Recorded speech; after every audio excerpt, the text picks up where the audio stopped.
Hi hello అండి అందరికీ. నేనండి మీ భూలక్ష్మిని. ఇవాళ కర్రీ వచ్చేసి ఆలు ఫ్రై చేస్తున్నానండి. దానికోసము ఆలులైతే తీసుకున్నానండి. తీసుకొని ఒక ఆలుని 4 ముక్కలుగా కట్ చేసి ఫ్రై ఉడకబెట్టుకున్నానండి. తొక్కలను తీసి సైడ్ పెట్టుకోవాలండి. ఆయిల్ హీట్ ఎక్కినాక కొద్దిగా రాయి, కొద్దిగా జీలకర్ర వేసానండి. అవి వేగినాక ఉల్లిపాయ అయితే వేసానండి. ఉల్లిపాయ వేసి బాగా దోరగా ఫ్రై చేశానండి.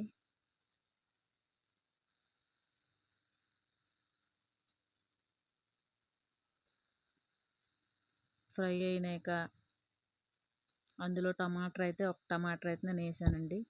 మీకు కావాలంటే ఇంకా వేసుకోవచ్చండి. టమాటర్ వేసి బాగా ఫ్రై చేయాలండి. టమాటర్ ఫ్రై అయినాక అందులో ఉప్పు, కారం, పసుపు, ధనియాల పౌడరు అన్నీ వేసి బాగా ఫ్రై చేయాలండి. అవి బాగా ఫ్రై అయినాక ధనియాల పౌడర్ మర్చిపోయాను కదండి, అందుకని ఇప్పుడు వేసాను. బాగా ఫ్రై అయినాయి కదండి, దాంట్లో కొద్దిగా వాటర్ వేయాలండి.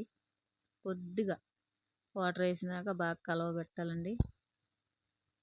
అంటే కలుపుకోవాలండి. కలుపుకున్నాక అవి కొద్దిగా దగ్గర పడాలండి. అవి ఉడకాలి, కొద్దిగా ఫ్రై అవ్వాలి కదండి, అందుకని వాటర్ మొత్తం అయినాక డ్రై అయినాక దాంట్లోకి ఆలు ఉడకబెట్టి పెట్టాము కదండి, అవి మ్యాష్ చేసి వేసుకోవాలండి.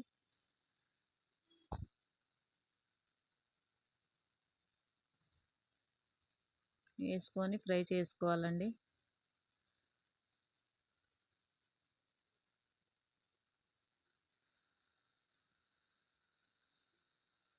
బాగా ఫ్రై చేయాలండి.